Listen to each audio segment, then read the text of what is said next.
इसी वजह से ज्यादा लोग जागरूक रहें इस ओमिक्रॉन वेरिएंट को लेकर। ये बहुत जरूरी हो जाता है क्योंकि हम सब ने देखा था मुंबई की जिस तरह की स्थिति दूसरी और पहली लहर के दौरान सामने आई थी, या देश के कई हिस्सों में एक दम तोड़ता हुआ सिस्टम भी नजर आया था। उस स्थिति से बचने के लिए बहुत जरूरी है कि अभी से हम सब जागरूक रहें। झारखंड की क्या तैयारी है, वहां के स्वास्थ्य मंत्री बन्ना गुप्ता जी हमारे साथ जुड़ चुके हैं। आपका भी स्वागत है सर। झारखंड के मद्देनजर लोगों को कैसे जागरूक किया जा रहा है, क्या है तैयारी, राज्य सरकार की क्या जानकारी देंगे? जी नमस्कार। देखिए, हमारी सरकार पूरी तरीके से, आपने देखा होगा कि पिछले जो सेकेंड वेव था उसमें भी हम लोगों ने बेहतर से बेहतर काम किया है। और ये जो नए वेरिएंट के आने की बात है, इसमें झारखंड पूरी तरीके से पहले से चाक चौबंद, जब हमारा सेकेंड पेज था उसी समय ही हम लोगों ने अपने पीकू को, एनआईसीयू को, चाइल्ड मदर यूनिट को, पीएसए प्लांट को, इसके बाद जो है बाल चिकित्सक और बड़े चिकित्सकों की इलाज पद्धति में एक दूसरे के साथ उनको हम लोगों ने ट्रेनिंग वगैरह देने का काम किया है जी। तो निश्चित तौर पर हम अपनी तरीके से, बहुत तरीके से हम तैयार हैं। और जगह जगह हमने ऑक्सीजन प्लांट और साथ में बेड की संख्या वगैरह सारी चीजों पर बहुत गंभीरता पूर्वक पहल की है, क्योंकि फर्स्ट वेव के बाद सेकेंड वेव ने हम सभी लोगों को, देश के सभी लोगों को आंख खोलने का काम किया है। बिल्कुल। तो झारखंड पूरी तरीके से तैयार है और परमपिता परमेश्वर की कृपा रही तो उम्मीद है कि झारखंड में नहीं आएगा, और यदि आएगा तो हम डट के मुकाबला करेंगे।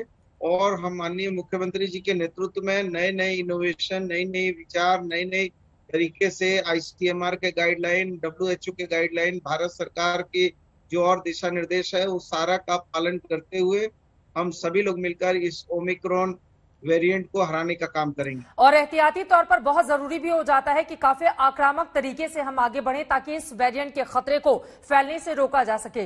Doctor Suresh Kumar, director LNJP के, वो भी हमारे साथ जुड़ चुके हैं। डॉक्टर, बहुत स्वागत है आपका आज तक पर। मेरा सीधा सा सवाल आपसे यही है, क्योंकि पहली लहर हो या फिर दूसरी लहर हो, हम सब ने देखा था उसके पहले जब भी बातचीत होती थी तो सरकारों की ओर से अपनी अपनी तैयारियों की बात बार बार कही जाती थी, लेकिन दम तोड़ता हुआ सिस्टम पहली और दूसरी दोनों ही लहर के बाद देश के सामने आया। और दूसरी लहर ने तो एक तबाही की स्थिति हिंदुस्तान में पैदा कर दी थी, जिस तरह से मौत के आंकड़े देश के हर हिस्से से सामने आ रहे थे। ऐसे में ओमिक्रॉन कितना बड़ा खतरा है, इससे बचने की क्या उपाय, जो आम लोग हैं जो अपने घर पर बैठकर आपको सुन रहे हैं, उनको किस तरह की सलाह आप देना चाहेंगे, क्या एडवाइस होगी आपकी, ताकि कम से कम तीसरी लहर के उस खतरनाक प्रकोप को आने से हम सब रोक सकें? क्या करना होगा इसके लिए? चित्रा जी, सबसे पहले तो मैं आपको बधाई देना चाहता हूं कि आपने बहुत बड़ा पब्लिक अवेयरनेस प्रोग्राम आज आयोजित किया है। लोकनायक में 25,000 पेशेंट एडमिट हुए पहली वेव और दूसरी वेव के दौरान, और ज्यादातर पेशेंट यहाँ से ठीक होके गए। हमने पिछली बार भी यूके वेरिएंट, साउथ अफ्रीका और ब्राजील स्ट्रेन के लिए हमारा नोडल हॉस्पिटल था, वहां पे सारे के सारे स्वस्थ होके गए, एक भी डेथ नहीं हुई। इस बार भी हमें जिम्मेवारी मिली है कि ओमिक्रॉन के जो केसेज हैं वो हमारे यहाँ पे आइसोलेशन वार्ड है, ट्रीटमेंट फैसिलिटी है, आईसीयू बेड्स की भी हमने ओमिक्रॉन के लिए व्यवस्था की है। जैसे कि आप जानते हैं कि ओमिक्रॉन 30 से ज्यादा कंट्रीज में फैल गया और वेरिएंट ऑफ कंसर्न है। इसमें सबसे महत्वपूर्ण बात यह कि इसमें पैनिक मोड में ना आए, तो ज्यादा अफवाहों पर ध्यान नहीं दें, क्योंकि ये जो वायरस है बहुत ही हल्के लक्षण उत्पन्न करता है। बहुत ज्यादा मोर्टिलिटी है, बहुत ज्यादा डेथ है, बहुत ज्यादा आईसीयू का रिक्वायरमेंट इस वेरिएंट में नहीं हो रहा है, जैसा कि साउथ अफ्रीका केसेस से और डब्ल्यूएचओ का अभी तक का जो इस वेरिएंट के बारे में जानकारी उपलब्ध है, क्योंकि नया वेरिएंट है तो सीमित जानकारी अभी तक है जी। और दिल्ली में क्योंकि बहुत अभी तो एक ही केस दिल्ली में रिपोर्ट हुआ है और बाकी स्टेटों से भी कुछ ही केस रिपोर्ट हुए हैं, और राजस्थान में 9, महाराष्ट्र में 8, कई जगहों पर इसके ज्यादा केस मिले हैं। बिल्कुल बिल्कुल भारतवर्ष में रिपोर्ट हुए हैं। बिल्कुल। तो अभी इसके बारे में जानकारी बहुत सीमित है, प्रारंभिक जानकारी उपलब्ध है डब्ल्यूएचओ के माध्यम से, आईसीएमआर की गाइडलाइन के माध्यम से। ओमिक्रॉन के कुछ ऐसे लक्षण जो हमने अपने दर्शकों को जानकारी दी। बिल्कुल डॉक्टर सुरेश, अब मैं आपसे जानना चाहूंगी, क्या कुछ खास, अगर दूसरी या पहली लहर में जो लक्षण थे, क्या ओमिक्रॉन का ये जो वेरिएंट है कुछ नए लक्षणों के साथ सामने आए हैं? ऐसा क्या हो कि लोगों को इस बारे में एहसास हो जाए कि उनको कोरोना का ये नया संक्रमण अपनी चपेट में ले चुका है? यदि किसी भी व्यक्ति के गले में दर्द है, सिर में दर्द है, हल्का बुखार है, बहुत ज्यादा बदन में दर्द है, या बहुत ज्यादा उसको थकान होती है, एक्सट्रीम वीकनेस है, तो टेस्ट कराना चाहिए।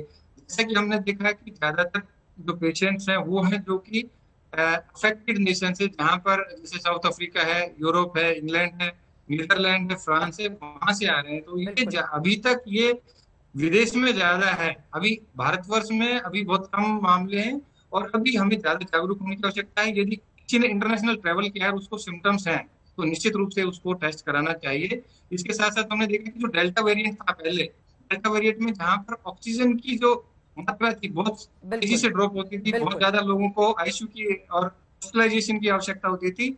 इस वेरिएंट में ऐसा नहीं है, बहुत कम लोगों को आईसीयू बेड्स का या बहुत जो सीरियसनेस है इसमें, जो कि बहुत ज्यादा कॉम्प्लिकेशन है, रेस्पिरेटरी फेलियर है, रेस्पिरेटरी सिम्टम्स बहुत कम है, जैसे खांसी है और सांस का फूलना है, वो इस वेरिएंट में कम देखा गया है। मैं एक सवाल का आपसे और जवाब चाहूंगी, उसके बाद मैं विश्वास सारंग जी के पास फौरन जाऊंगी। आपसे मैं ये जानना चाहती हूं, जिन लोगों को दोनों वैक्सीन की डोज लग चुकी है, अगर इन 21 लोगों में वो लोग भी शामिल हैं, तो फिर ये स्थिति तो ठीक नहीं है। फिर एहतियातन लोगों को क्या करना चाहिए? क्योंकि दोनों डोज वैक्सीनेशन के होने के बावजूद अगर लोग इससे संक्रमित हो रहे हैं तो ये चिंता की बात है यकीनन। क्या दोनों डोज के बाद हालांकि इसका खतरा कम हो जाता है, या अभी वेट एंड वॉच की स्थिति में हिंदुस्तान को रहना होगा इस नए वेरिएंट को लेकर? निश्चित रूप से हमें ज्यादा वेट करना चाहिए, क्योंकि अभी जो स्टडीज हैं वो सामने नहीं आई हैं और ये इनिशियल डाटा है। अभी हमने देखा है कि कुछ व्यक्ति जो वैक्सीनेटेड थे, साउथ अफ्रीका में जो 100 से भी अधिक मामले हैं, वहां पर देखा गया कि जो वैक्सीनेटेड थे उनको भी इन्फेक्ट करता है। वहां की जो मेडिकल जर्नल में जो प्रकाशित हुए हैं, उससे पता चला कि दोनों डोज लेने के बावजूद भी ये जो वायरस है इन्फेक्ट करता है, क्योंकि इसमें स्पाइक प्रोटीन में म्यूटेशन बहुत ज्यादा है, 30 से ज्यादा म्यूटेशन है। तो इसलिए हमें ज्यादा अभी डेटा क्योंकि अवेलेबल नहीं है, पर ये देखा गया है कि इम्यूनिटी को ओवरकम करता है और वैक्सीनेटेड लोगों को भी इन्फेक्ट कर सकता है।